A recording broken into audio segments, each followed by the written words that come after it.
थेट जाऊया अंतरवाली सराटीमध्ये जिकडे मनोज जरांगे बोलत आहेत। राज्य सरकार तुमच्या मागण्यांसंदर्भात सकारात्मक आहे।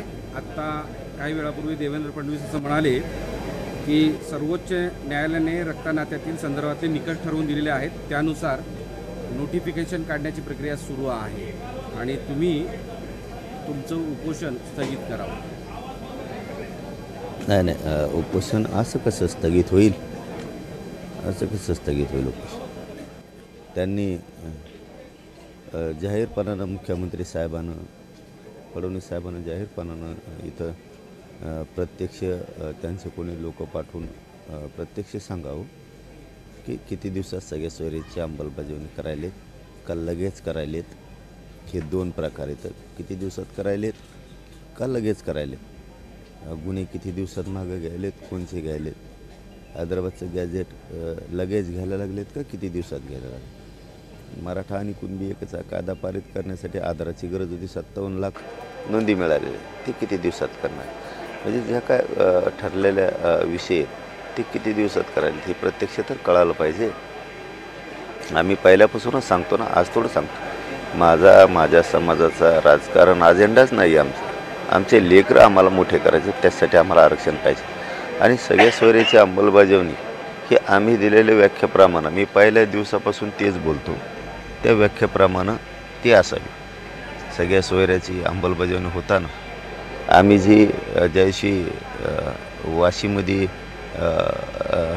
अधिसूचना काढली त्या दिवशी आम्ही सांगितलं होतं की आम्ही दिलेल्या व्याख्येप्रमाणेच त्या अगोदरही तेच सांगितलं होतं आणि त्या पद्धतीनं ती असावी, एवढंच आमचं म्हणणं आहे। बाकी काय बाकी काय म्हणणं आहे, आमचं काय हट्ट नाही, ते सांगावं स्पष्टपणाने, उपोषण होईल ना स्थगित, पण ते सांगितल्याशिवाय कसं, किती दिवसात करायलेत का लगेच करायलेत, हे अनेक प्रश्न आहेत त्याच्यात। आम्ही तर तेच मागतोय द्या म्हणून, बाकी काय म्हणणं आहे आमचं। सगळी सोयरींच्या संदर्भात जो एक नोटिफिकेशन काढलेला आहे त्यावर कारवाई सुरू आहे आणि लवकरच याबाबत निर्णय घेतला जाईल आणि सोबतच ओबीसी समाजावर कुठलाही अन्याय होणार नाही, त्या नेत्यांशी चर्चा करून सकारात्मक पाऊल टाकलं जाईल असं ते म्हणाले। नाही, ओबीसी नेते समजूनच घेत नाहीत सगळ्यात मुळात, म्हणजे ओबीसीला धक्काच लागत नाही किंवा ओबीसीचा काही संबंध याच्याशी येत नाही, कारण मराठा हाच कुणबी आहे आणि कुणबी हाच मराठा आहे। उगं ते आडेओढे घेतात आणि जाणून बुजून तेढ निर्माण राज्यात करायला लागले, म्हणजे हे सुद्धा लय महत्त्वाचं आहे। काही तर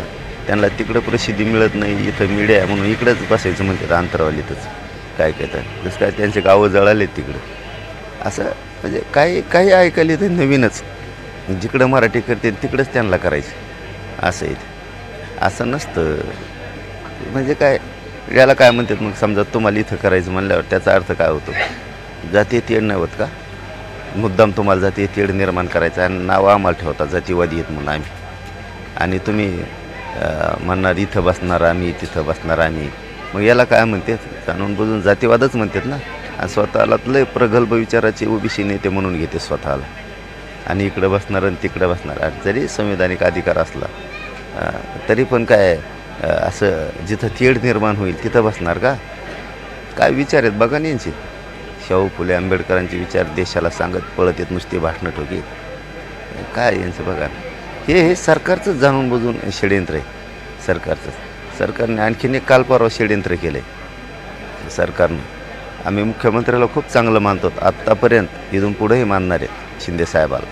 त्यांचा ओएडीत आमचे लोक पार दिल्लीपोत घेऊन पळायला, आता आम्हाला कळतं सगळं, कोणाच्या गाड्या आहेत वापरायला, काय आता नवीन काय षडयंत्र रचलं आहे मुख्यमंत्र्यांच्या ओएडीनं काय माहीत। आता दिल्लीला जायला लागलेत आमचे काय बांधव, आता त्यांचा काय दोष नाही, त्यांना बकरा करायला लागले, पण आता हे काय डाव रचेला आहे।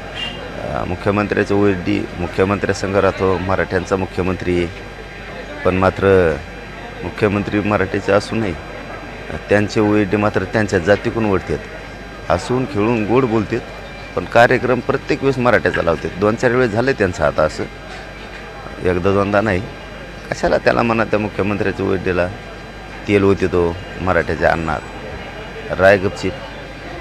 आता तर आमचे लोक दिल्लीपर्यंत न्यायला लागले षडयंत्र, काय रचून आणलं काय नाही कळन, थोड्या दिवसात उघडं पडन 100%। सगळ्याला सगळं माहीत असते, कोण कुठं जातो, कोण कुठं उतरतो, विमानतळावर जायला कोणाच्या गाड्या आहेत, आणून नेऊन सोडायला कोणाच्या आहेत, कोण कोण सोबत आहेत. मुख्यमंत्र्याला तर आम्ही खूप चांगलं मानतो ना. आम्ही ते षडयंत्र काय आहे? आता उघडं पडेल ना. आता माहीत नाही ना, 1-2 दिवसात होईल माहीत आम्हाला. हे तर माहीत झालं ना. ही काय साधी सोपी गोष्ट आहे का एवढं माहीत होणं. पण हे पण इतकं सरकारच्या सगळ्या संस्था यंत्रणा असून आमच्यासारख्या गोरगरिबाच्या पोराला जरी हे माहीत होतं आहे, आणखीन काय पाहिजे. मुख्यमंत्र्याला आम्ही खूप चांगलं मानतो. इथून पुढेही मानणार आहे, तिथून मागंही मानत होतो आणि आजही मानतो मी तर.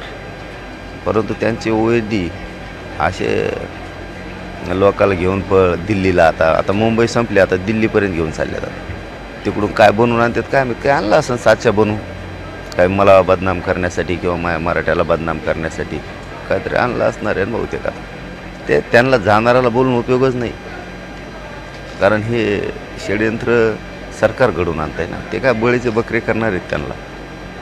आम्हाला कालच माहिती मिळाली 2 दिवसापासून अमुक चालू आहे तमुक चालू आहे, पण डिटेलमध्ये होईल आज उद्या 2-1 दिवसात होईल माहिती. काय सरकार, काय ओरडी. अरे चांगलं करायचं कामं करा. काय ओरडी आहे काय काय स्वतःला शहाणा समजायचं. अरे बाळा चांगलं करायचं कामं करा. फुटलेल्याला जवळ करता, फुटलेल्या लोकाला जवळ करता, समाजाला जवळ करा. माया मराठ्याला गोरगरिबाला काय मोठेपणे तुम्हाला त्याच्यात. ठीक आहे, तुमचं तुम्हाला लक लाभ. मला काय त्याच्यावर जास्त बोलायचं नाही, फक्त माहिती मिळाली आणि ती खात्रीला आहे की ती खोटी नाही. काय नाही. विमानतळावर सगळे CCTV आहेत, अमुक आहे तमुक आहे सगळं आहे. उतरलं आहे, कोण कुठं उतरलं आहे, काय केलं आहे, आपण खोटं बोलत नसतो. मुख्यमंत्र्याला बदनाम करायचं काम दिसते ओएडीचं बहुतेक. अच्छा, या षडयंत्राचा काय परिणाम होईल असं वाटतं? परिणाम माझ्यावर काय परिणाम होणार आहे आणि माझ्या समाजावर बी काय होणार आहे. ते षडयंत्राचं काही असू द्या म्हणतो मी तुम्हाला.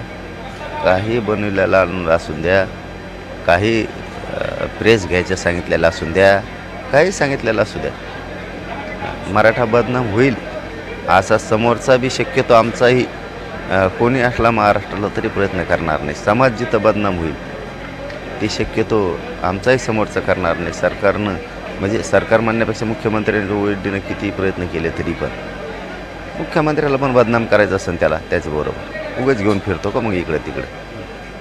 जाऊ दे तो विषय, समोर आल्यावर बघणारच आहे समाजसुद्धा. आता समाज तरी किती दिवस गप्प बसेल मग वेळोवेळी जर असंच व्हायला लागलं तर. तुम्ही मागच्या आंदोलनाच्या वेळेस देवेंद्र फडणवीस साहेब हे षडयंत्राचं होते असं थेट आरोप केलेले होते. आता यावेळेस मुख्यमंत्र्यांची निकटवर्ती करताय, म्हणजे हे या तुमच्या उपोषणाच्या वेळेस तुम्हाला खेळवण्याचा प्रयत्न सुरू आहे. त्यासाठी 100% खेळू दे, 100% खेळू दे. यावेळेस देवेंद्र फडणवीस साहेबासुद्धा माणूस आहेत त्यांचं सगळी आहेत. मी बोलता ते विसरून गेलो, त्यांचासुद्धा एक माणूस आहे, त्यांचा पण माणूस आहे. आता हे माया पाठीला पण द्यायला आणि माझ्या समाजाच्या पाठीलाच पण द्यायला या गोष्टी. माणूस फोडायचा, घेऊन जायचा आणि ते करायचं. मागं हे घडलेलं आहे, आता हे घडणारच आहे. बहुतेक हे आता वाचू द्या, येईन ना समोर. आता तर अर्धवट समाजासमोर आलंच. आता ज्या दिवशी ते बसतील हे घेऊन गाबाळ काय असेल ते, त्यावेळेस पुन्हा लक्षात येईल की हे सरकारनं बनवून दिलं सगळे दिल्लीला आणि मुंबईला, आणि हे बनवून देऊन आता हे सुरू आहे. आजच लक्षात आलं आमच्या ते, म्हणून समाजाला सांगून टाकलं. थांबले तर ठीक, समाज काय नाही, पण समाज प्रत्येकच दिवस बदनाम करायला समाज तरी कवर गप्प बसणार आहे. तुम्ही उपोषण स्थगित करावं असे त्यांनी आवाहन केले. आता या क्षणाला तुमची भूमिका काय असेल, तुमचं त्यांना सांगणं काय? नाही, मी शिंदे साहेबालाही सांगतो, मुख्यमंत्री शिंदे साहेबाला आणि गृहमंत्री फडणवीस साहेबांसुद्धा मी असं स्थगित करू शकत नाही आहे. कारण हे डिटेलमध्ये काही गोष्टी माहीत झाल्या पाहिजेत की तुम्ही सगळ्या सोयरीची अंमलबजावणी लगेच करणारे आहेत का किती दिवस लागणार आहे. केसेस लगेच मागं घेणारे आहेत का किती दिवस लागणार आहे. हैदराबादचं गॅस लगेच घेणारे आहेत का त्याला किती दिवस लागणार आहेत. हे मला डिटेल आणि माझ्या समाजाला माहीत झाल्याशिवाय मी माग कसं घ्यायचं. मराठा आणि कुणबी एकच आहे. त्यावेळेस तुम्हीच म्हणले होते कायदा पारित करायला आधार पाहिजे. मग आता 57 लाख नोंदीचा आधार मिळालेला आहे. ज्या ज्या काय गोष्टी आहेत त्या बघू द्या ना. सगळे सोयऱ्यांची अंमलबजावणी करताना आम्ही दिलेली व्याख्या तुम्हाला मान्य आहे त्यावेळेसही, आताही मान्य आहे. तर मग ती घेतली का, घ्या म्हणलो तर आम्ही तुम्हाला नुसती घेतली म्हणताय. मग तेही सगळं क्लिअर झालं बस स्थगित करायला आम्हाला कुठं अडचण आहे. आम्हाला आरक्षण पाहिजे, आम्हाला वाक्य नाही पाहिजे. आणि तुम्ही असंच खेळलं ना की माझं शेवटचं एखादी उपोषण असणार. मी काय मोकळा नाही बार उपोषण करायला. मी डायरेक्ट विधानसभेच्या तयारीला लागेल आणि समाजाला लागेल. तुम्ही जर असंच खेळत राहिले मुख्यमंत्री आणि फडणवीस साहेब आम्हाला, शिंदे साहेब आणि फडणवीस साहेब, आम्ही तुमच्यावर विश्वास ठेवला आहे. इथून मागेही ठेवला होता, आतासुद्धा उपोषणाचा काळात ठेवला. पण हे उपोषण सुरू आहे तोवरच तुम्ही सांगावं. आणि एकदा जर हे उपोषण थांबलं तर मी पुढं ऐकणार नाही. मी डायरेक्ट आणि माझा समाज आम्ही विधानसभेच्या तयारीला लागणार. फिरून बॉम्बलायचं नाही आमच्या नावानं. तुम्ही आत्ता षडयंत्र रचलं जाते असं सांगताना OSD आणि काही मुख्यमंत्री उपमुख्यमंत्र्याचा एक माणूस आहे सांगितलं. नेमका आता मराठ्याला प्रश्न पडेल की तो OSD कोण आहे ते तुम्हालाही कळलं असेल. समाजालाही माहिती आहे. मागं 15 लाख वाटायला कोणचा OSD निघाला होता. हमेशा मध्ये बुळबुळ कोण थांबा ना, नावच घेईल. आणखी पुढचं षडयंत्र लक्षात येऊस तर जर पुढचं षडयंत्र त्यांनी थांबविलं तर मग कशाला नाव घ्यायचं. नाही थांबविलं तर धडाधड नाव घेऊन टाकू. 3 नाव आलेत आमच्यापाशी घेऊन पळणारे. परत मिनिस्टरच्या गाड्यात त्यांना वापरायला दिल्या फिरायला, तेही तिथपर्यंत आलं आहे. कोणत्या मिनिस्टरच्या दिल्यात काय माहीत आता, ते माहिती येईल आमच्याकडं. जर पुढचं दिल्लीला जाऊन काय बाखळा खोटा तयार केला आहे, काय केला आहे, हे एकदा सांगायचा जर प्रयत्न केला तर धडाधड नाव घेणार आम्ही. आणि ते इथं शांत बसले तर चांगली गोष्ट, नाही बसले तर आम्ही नाव घेऊ. आता तुम्ही जे सांगितलं की हे सगळं जे टाईम बाउंड कार्यक्रम जे आहे सांगावा सरकारनं असं म्हणत आहे, तर ते प्रत्यक्ष येऊन का तिथून पत्र पाठवलं तर किंवा लेखी दिल्यानंतर तुम्ही उपोषण मागे घेणार आहात त्या संदर्भात? नाही, तर प्रत्यक्ष चर्चा झाल्याशिवाय कसं, त्यांचे मंत्रिमंडळाचे लोक कोणी येऊन प्रत्यक्ष चर्चा केल्याशिवाय कसं मराठ्यांनी विश्वास ठेवायचा कोणावर? आम्ही आंदोलक आहेत, आम्ही हमेशा विश्वास ठेवतो. आणि सरकारवर विश्वास ठेवण्याचं काम असतं आंदोलकाचं. मुख्यमंत्र्यावर विश्वास ठेवणं, उपमुख्यमंत्र्यावर विश्वास ठेवणं, सरकारवर विश्वास ठेवणं हे आंदोलकाचं काम असतं. आणि आम्ही विश्वास ठेवला आहे. करायचं का नाही ते बघते. आम्ही थोडे दिवस करू उपोषण, आम्ही तरी किती दिवस करणार? कारण तुम्ही जाणून बुजूनच जर आम्हाला मारायला निघाला असताल, लागतील विधानसभेच्या तयारीला गोरगरीब सगळे मराठी, सगळ्या जाती धर्माला घेऊन, सगळ्या जाती धर्माचे लोक आमच्यासोबत आहेत. माझा प्रश्न असा आहे की तुम्ही जे मुद्दे सांगितले सरकारला आता या प्रेस कॉन्फरन्सद्वारे, तर त्यांनी इथं प्रत्यक्ष येऊन तुमच्याशी चर्चा करावं, टाईम बाउंड लिहावं आणि मग त्यानंतर तुम्ही या उपोषणासंदर्भातला निर्णय घेणार का? या प्रत्यक्षच बोललो ना मी सुद्धा. प्रत्यक्ष चर्चा केल्यावरच होईल ना. असं लांबून गोळ्या आणून होत असतं का? एवढा मोठा विषय मराठ्याच्या आयुष्याचा आहे, भविष्याचा प्रश्न इतका मोठा, तिकडं कुठं लांबून गोळ्या आणून होतं का? प्रत्यक्ष चर्चा करून होईल ना. माझं म्हणणं आहे बाबा, प्रत्यक्ष चर्चा करून तुम्ही हे विषय गोडी गुलाबीनं हाताळा. उगं तयाऱ्या नका करू. इकडून जाळं रचून ठेवीन, तिकडं जाळं रचून ठेवीन, षडयंत्र रचून ठेवीन, याला घेऊन इकडे हिंडन, मुंबईला हिंडन, दिल्लीला हिंडन, विमानाने हिंडन. षडयंत्र न करू, तुम्हाला लय मागात पडत. मी बार सांगतो तुम्हाला, लय मागात पडत. एक शेवटचा प्रश्न, आज जे मुद्दे देवेंद्र फडणवीस साहेबांनी सांगितलेले आहेत त्यांच्यावर तुमचा विश्वास आहे का?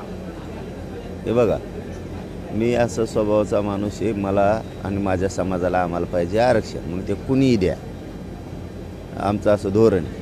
आमचा शिंदे साहेबांवरती आजही विश्वास आहे, सरकारवरती आजही विश्वास आहे. आम्ही मागंही सांगितलं, देवेंद्र फडणवीस काही शत्रू नाही आहेत आमचे. मागंच सांगितलं की आज थोडं सांगायला मी 10 महिन्यापासून सांगतो, पण ते काड्या करतात. मग त्यामुळं आपल्याला नाही जमत. जातीच्या माया आणि आरक्षणाच्या विरोधात बोललो मी खपून घेत नाही आणि ऐकूनही घेत नाही कोणाचं. त्यांनी हे सगळं बंद करावं. ते काय शत्रू आहे का आमचे? मागं आरक्षण दिलं तर याच मराठ्यांनी सगळं मदत केली ती त्यांना सगळ्यांना. आमचा सगळ्यावरच विश्वास आहे. आम्हाला आरक्षण द्या. आम्ही काय सांगितलं पहिल्यापासून, कुणीही द्या, आम्हाला आरक्षण पाहिजे. मराठी त्याला डोक्यावर घेऊन नसते. आमचं हे म्हणणं आहे. नाटकं मी ऐकून घेणार नाही आणि मराठ्यावर होणारा अन्याय मी सहन करून घेऊ शकत नाही. धन्यवाद. लवकरात लवकर सगळे सोयरे संदर्भातला निर्णय व्हावा आणि थोड्याच दिवसामध्ये जे षडयंत्र सध्या सुरू आहे ते आपण पर्दाफाश करू, त्याचं आपण समोर आणू, असं देखील म्हणतात मनोज जरांगे. एबीपी माझा, उघडा डोळे बघा नीट.